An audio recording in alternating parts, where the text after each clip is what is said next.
金蝉脱壳，吕布 when escaping Yuan Shao's assassins created what looked like a sleeping person in his tent at night and slipped away, escaping death. Use a cover to assure one's escape.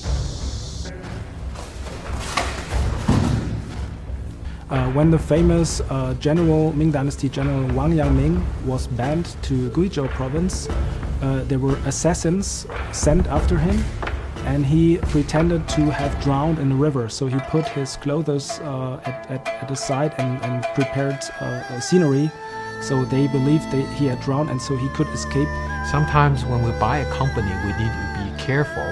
The seller does not leave behind good assets, and the buyer ends up buying an empty shell.